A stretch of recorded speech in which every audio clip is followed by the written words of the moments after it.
Good morning, everyone. Welcome to Shandong Longze machine. Today we are sending 3 units of our Longze brand pellet machine to India.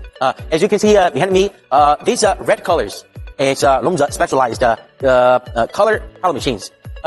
Here is a smaller pellet machine. It's a 110 kilowatt electric motor. The capacity for this one is 1.2 to 1.5 tons per hour.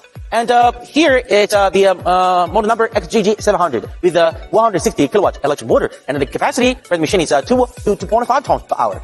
Right now, those Longze brand pellet machines are very hot selling in India market. As you know that India market, they have a lot of agriculture waste material. For example, like the pellet straw, corn straw, wheat straw, groundnut shell, sugarcane bagasse, wood sawdust. So with Longze brand pellet machines, you can achieve a high capacity pellet making, and those machines is very stable and efficient working. We give you a longer lifetime warranty terms for the gearbox, 3 years, and all the electric motors for the pellet machines will give you 1.5 years warranty. So you can you can use the machine in a stable condition.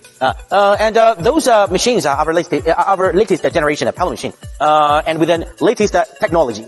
You can trust Longze brand, and these machines can satisfy your pellet making requirements.